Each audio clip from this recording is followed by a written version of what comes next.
Good morning. कैसे हो आप सभी? आई होप आप सब अच्छे होंगे। मैं सरिता उत्तराखंड से और आप सभी का अपना चैनल सरिता जॉनसरी ब्लॉगर में हार्दिक स्वागत है। और ये देखिए फ्रेंड्स, अभी सुबह का टाइम हो रखा है, तो सुबह सुबह उठ के सबसे पहले मैंने अपने लिए यहाँ पे पीने के लिए पानी गर्म कर लिया है। तो ये गुनगुना हो गया था, मैंने कहा चलो अब गिलास में ले लेते हैं और थोड़ी देर बैठ के आराम से पानी पी लेते हैं। तो आजकल ना थोड़ा सा ठंडा हो गया है सुबह शाम, तो मैं थोड़ा हल्का गुनगुना करके ही पानी पीती हूँ। तो मैं इस जग में ही यहाँ पे इंडक्शन पर गर्म कर लेती हूँ और यहाँ पर बैठ के आराम से अब थोड़ी देर बैठ करके पानी पीऊंगी सिप सिप करके। गुड मॉर्निंग फ्रेंड्स, मैं थोड़ी देर पहले ही उठ गई थी, तो उसके बाद मैंने थोड़ी देर योगा किया है और उसके बाद मैंने थोड़ी देर पानी पिया है बैठ के, गुनगुना पानी। तो आजकल ना थोड़ा सा ठंडा हो गया है, मैंने कहा चलो गुनगुना करके पीते हैं। तो थोड़ा सा मैंने ठंडा पानी गुनगुना पानी पी लिया था और उसके बाद मैं कमरे में आ गई हूँ। मैंने कहा चलो अब मैं थोड़ी देर यहाँ पे चादर वगैरह सही कर लेती हूँ, उसके बाद झाड़ू झूड़ू लगा लूँगी और उसके बाद सबसे पहले नहा के पूजा कर लूँगी, क्योंकि सबसे पहले पूजा कर लेते तो थोड़ा मन को अच्छा लगता है और तो कुछ नहीं। और उसके बाद ही मैं नाश्ता बनाने की तैयारी करूँगी और पूजा भी मैं बाद में करूँगी। सबसे पहले मैं चादरें वगैरह सही करके झाड़ू लगा लूँगी और इसके बाद मैं यहाँ पे सबसे पहले अब चादरें वगैरह सही कर लूंगी। और आजकल तो ऐसे भी हम कंबल ही ओढ़ रहे हैं, सितंबर का महीना आ गया है, नहीं तो काफी ठंड हो जाती थी अब तक, पर लेकिन इस बार अच्छा मौसम हो रखा है, ज्यादा ठंडा भी नहीं है। हाँ, सुबह शाम अब थोड़ी थोड़ी ठंड हो गई है, पर दिन में थोड़ा अच्छा हो रहा है और ज्यादा भी नहीं है। पर लेकिन ये कंबल मोटे हैं, तो हम रात को कंबल ही ओढ़ते हैं। अब कुछ महीनों के बाद या अक्टूबर तक अब रजाई लेनी पड़ेगी, तो अभी तक हम कंबल ही ले रहे थे और अच्छा लग रहा था आजकल, क्योंकि कंबल ओढ़ के ना, क्योंकि हमेशा यहाँ पे हमारे को रजाई लेनी पड़ती थी, पर लेकिन इस बार ऐसे हो रहा है कि रजाई की जरूरत नहीं पड़ रही है ज्यादा। तो 2-3 महीनों से हम डेली इस बार कंबल ले रहे हैं। और यहाँ पे अब मैं सबसे पहले चादर भी सही कर लूंगी और यहाँ पे तकिए वगैरह साइड में रख लूंगी। उसके बाद मैं यहाँ पे चादर भी सही कर दूंगी अच्छे से।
यहाँ पे मैंने चादर वगैरह दोनों कमरों की सही कर दी थी और एक कमरे में मैंने अभी झाड़ू भी लगा दिया था। तो मैं यहाँ पे दूसरे वाले कमरे में भी आ गई हूँ, तो यहाँ पे भी मैं अभी झाड़ू लगा दूंगी, पोछा मैं बाद में लगाऊंगी और रसोई वगैरह में भी झाड़ू लगा दूंगी, पोछा बाद में लगाऊंगी सभी जगह, क्योंकि मैं सबसे पहले अब नहा लूंगी और उसके बाद पूजा कर लूंगी और मुझे नाश्ता भी बनाना है, तो उसके बाद ही मैं सारा काम करूंगी। पर पहले मैं नहा के आ जाऊंगी, उसके बाद मैं सबसे पहले हस्बैंड जी को नाश्ता बना दूंगी, उसके बाद मैं पूजा करके फिर मैं अपने लिए नाश्ता बनाऊंगी।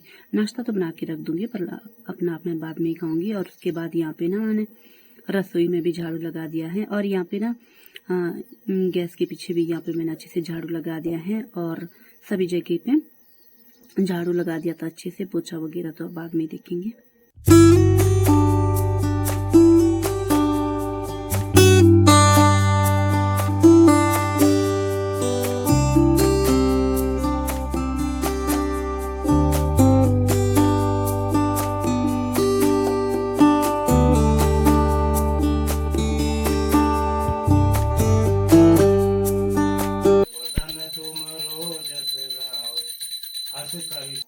पर हस्बैंड जी नहा के आ गए थे, तो हस्बैंड जी ने यहाँ पे पूजा कर दी थी। और ये देखिए बाहर का मौसम, बाहर भी आज धूप लगने वाली है और ऐसे तो बादल लगे हुए हैं, पर लग रहा है कि मौसम खुल जाएगा। और बाहर का मौसम आज काफी अच्छा हो रहा है और थोड़ी देर में धूप भी लग जाएगी। उसके बाद मैंने यहाँ पे अपने लिए भी पानी गर्म करने के लिए लगा दिया। मैंने कहा चलो अब मैं भी नहा लूंगी, झाड़ू वगैरह मेरा लग गया था। और यहाँ पे हस्बैंड जी अपने लिए बादाम छिल रहे हैं और मेरे को भी छिल देंगे यहाँ पे, क्योंकि रात को ही बादाम भिगो के रख देते हम डेली। तो आजकल हम कुछ दिनों से बादाम भिगो के रख देते हैं, तो यहाँ पे हस्बैंड जी मेरे लिए भी छिल के रख देंगे। और यहाँ पे हमारी पूजा पाठ भी हो गई है, हस्बैंड जी की हो गई है, मैंने तो अभी नहीं की है और मैं तो बाद में करूंगी। और अभी हस्बैंड जी ने कर दी है। और इसके बाद आ गई हूँ मैं यहाँ पे रसोई में। तो मैं अब नाश्ता बनाने की तैयारी करूंगी। सबसे पहले नाश्ते के लिए कल रात का ना थोड़ा सा पनीर बचा हुआ था, 1 पैकेट लेके आ गए थे हम, और उसमें से आधा पैकेट बचा हुआ है। और यहाँ पे दूध साइड में मैंने रख दिया, मैं गरम थोड़ी देर के बाद करूंगी, क्योंकि मुझे थोड़ा पूजा के लिए चाहिए दूध, कच्चा दूध।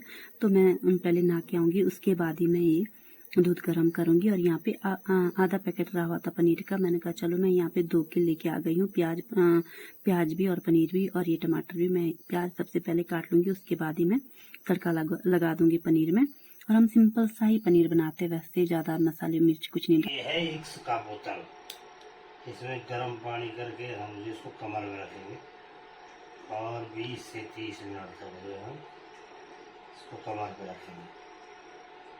डॉक्टर का कहना है कि हॉट स्पंजिंग से जो है आपका जो खिंचाव रखा कमर में वो दूर हो जाएगा जी। देखते हैं 1 डेढ़ 2 महीना 3 महीना करके क्या होता है,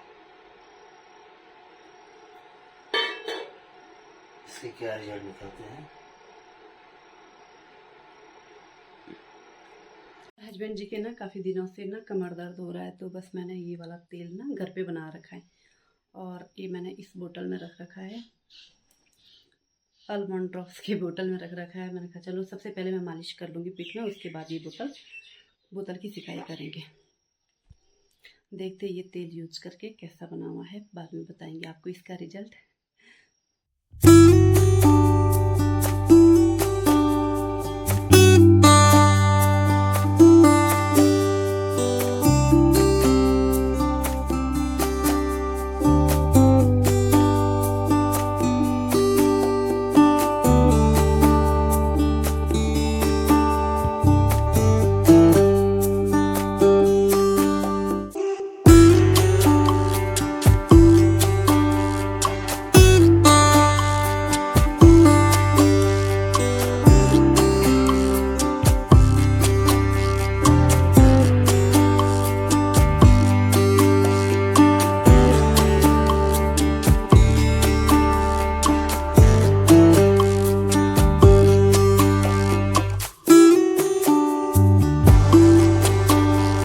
और यहाँ पे मैंने तड़का लगा दिया है और अब थोड़ी देर के बाद मैं पनीर डाल दूंगी इसमें। और साथ साथ मैंने यहाँ पे आटा भी गूंद के रख दिया है और उसके बाद में अब थोड़ी देर के बाद मैं नहाने जाऊंगी। और यहाँ पे उसके बाद यहाँ पे तड़का बन के तैयार हो गया था और उसके बाद मैंने यहाँ पे पनीर डाल दिया इसमें और इसको मैं बिल्कुल लो आंच पे कर दूंगी और खुद मैं नहाने चली जाऊंगी। और उसके बाद ही मैं बाद में रोटियां बनाऊंगी, क्योंकि मैं हस्बैंड जी के लिए पहले रोटियां बना दूंगी और उसके बाद ही मैं पूजा करूंगी, क्योंकि फिर आराम से कर लूंगी मैं पूजा पाठ ना, क्योंकि इनको लेट हो जाती फिर ड्यूटी के लिए ना। और मैं नहा के आ गई थी और उसके बाद मैंने साथ साथ यहाँ पे कपड़े भी धो लिए थे। और मैंने कहा चलो फटाफट से अगर कपड़े धुल देते ना सुबह सुबह तो ज्यादा वो नहीं रहता, नहीं तो बहुत सारे कपड़े बन जाते हैं, फिर मशीन लगाओ। मैंने कहा आजकल मैं ऐसे करती हूँ, आजकल थोड़ा मौसम सही है तो मैं हाथों हाथ कपड़े धो के आती हूँ, हस्बैंड जी के भी और अपने भी साथ साथ धो के आ जाती हूँ। जैसे चादर वगैरह या मोटे कपड़े हो कुछ तो मैं बाद में मशीन लगा लेती हूँ, पर लेकिन आजकल ऐसे ही होता है, आजकल मोटे कपड़ों की ज्यादा जरूरत नहीं पड़ती है, तो हाथों हाथ ऐसे ही फटाफट से धो के लेके आती हूँ। जब मैं नहाती हूँ तो उसी टाइम धो लेती हूँ, या कभी मेरे को टाइम नहीं लगता तो मैं बाद में धो लेती हूँ। तो आज मुझे टाइम था, मैंने फटाफट धो ली यहाँ पे। और उसके बाद मैं हस्बैंड जी को नाश्ता दे दूंगी, नाश्ता बना दूंगी, उसके बाद ही मैं पूजा करूंगी। और यहाँ पे मैंने थोड़ा सा मॉइस्चराइजर या सनस्क्रीन लगा लेती हूँ मैं कभी कभी, तो मैंने यहाँ पे थोड़ी सी सनस्क्रीन लगा ली थी मुंह में। और उसके बाद मैं अब सबसे पहले नाश्ता बना लूंगी हस्बैंड जी के लिए और उसके बाद आराम से पूजा पाठ कर लूंगी। नहीं तो फिर ऐसी रहती टेंशन कि अरे फटाफट करो पूजा पाठ, नहीं तो फिर हस्बैंड जी को लेट हो जाएगी। तो मैं यहाँ पे आ गई हूँ अब दोबारा से किचन में। तो अब सबसे पहले यहाँ पे रोटियां बना के तैयार कर लूंगी हस्बैंड जी के लिए। और यहाँ पे पनीर भी अच्छे से पक के तैयार हो गया था, क्योंकि मैंने यहाँ पे बिल्कुल स्लो आंच कर रखी थी। तो यहाँ पे बिल्कुल अब अच्छे से पक के तैयार हो गया है। मैं इसको बंद कर दूंगी और यहाँ पे अब रोटियां बनाने की तैयारी कर लूंगी।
दे के आ गई हूँ मैं पूजा करने के लिए। तो थोड़ा सा दूध मैंने यहाँ पे लोटे में ले लिया था, तो इसमें मैं पंचामृत बनाऊंगी, जैसे दूध, दही, घी, शक्कर और गंगा जल, शहद, वैसी चीजें मिलाऊंगी। 6 चीजें मिलाती हूँ मैं, ऐसे एक गंगा जल जोड़ देती हूँ इसमें। तो यहाँ पे मैंने शहद भी डाल दिया, दूध डाल दिया, दही डाल दिया है, शक्कर डाल दी है और इसमें थोड़ा सा गंगा जल मिक्स कर दूंगी। तो इस तरीके से पंचामृत बना के मैं, और घी भी डाल दिया मैंने। तो इस तरीके से मैं ये स्नान कराने के लिए करती हूँ। जैसे सारे देवी देवताओं को मैं एक ही थाली में रखती हूँ, तो सबको इसी तरीके से। यहाँ पे थोड़ा सा गंगा जल भी ले लिया है मैंने। तो बस इस तरीके से, डेली तो मैं इस तरीके से नहीं बनाती हूँ, पर कभी कभार मैं इस तरीके से नला लेती हूँ। यहाँ पे मैंने सारे शिवलिंग वगैरह रख दी है और यहाँ पे भोले बाबा की मूर्ति वगैरह, और यहाँ पे भोले बाबा का शिवलिंग, और यहाँ पे मैंने लड्डू गोपाल को भी रख दिया है। तो इस तरीके से मैं सारे देवी देवताओं को एक साथ नला लेती हूँ, क्योंकि अलग अलग फिर थोड़ी दिक्कत हो जाती है। तो यहाँ पे मैंने दूध, दही वगैरह से नला दिया। और यहाँ पे छोटा सा शंख है मेरे पास पानी वाला, इसमें पानी रखते वैसे, तो इससे भी हम जैसे लड्डू गोपाल को नहला सकते हैं। तो यहाँ पे मैं पानी भर के रख देती हूँ दोबारा से शंख में, और ये मैं पूरे सुबह के टाइम पूरे घर में छिड़क देती हूँ। तो ज्यादा पूजा पाठ तो मेरे से नहीं हो पाती है, मैं थोड़ा बहुत ही कर लेती हूँ, जितना मेरे को आता है तो उसी हिसाब से कर लेती हूँ। तो यहाँ पे मैं सारे देवी देवताओं को मैंने नहला दिया था, और उसके बाद मैं यहाँ पे तिलक लगा दूंगी सभी के, सारे देवी देवताओं के। और बस इसी तरीके से मेरी छोटी मोटी पूजा होती है। ज्यादा कुछ मुझे पूजा पाठ में आता भी नहीं है, हाँ बस थोड़ा बहुत कर लेती हूँ मैं। इससे मुझे ये होता है, मन की एक शांति मिल जाती है, एक सुकून मिलता है और बहुत अच्छा लगता है पूजा पाठ करके। काफी दिनों से ऐसे हो रहा था, पूजा नहीं हो रही थी, तो आजकल थोड़ा सा अपना रूटीन सही कर लिया। और यहाँ पे अब मैं भोग लगा दूंगी। भोग में मैंने पंचमेवा बना के रख रखा है, मैंने आपके साथ शेयर भी किया था, जैसे बादाम, काजू, किशमिश, मखाना, चुहारे, तो 5 प्रकार के इस तरीके से। और मिश्री मैं अलग से रख देती हूँ धागे वाली। और यहाँ पे मैं ये पूरा एक जल का लोटा भर के रख दूंगी, ये छोटा सा। तो यहाँ पे मैं भर के रख दूंगी। ये मैं अगले दिन सुबह ही उठाऊंगी, तो पूरे दिन भर इसी तरीके से रहेगा। तो ये सारे देवी देवताओं को मैं इस तरीके से भोग लगाती हूँ, लड्डू गोपाल के लिए, और ये भोले बाबा के लिए अलग लगा देती हूँ। इस तरीके से सारे देवी देवताओं को हो जाता है इस तरीके से। तो बस छोटा मोटा पूजा पाठ कर देती हूँ मैं। और यहाँ पे मैंने उसके बाद सभी देवी देवताओं को भोग लगा दिया है और तिलक कर दिया है। और उसके बाद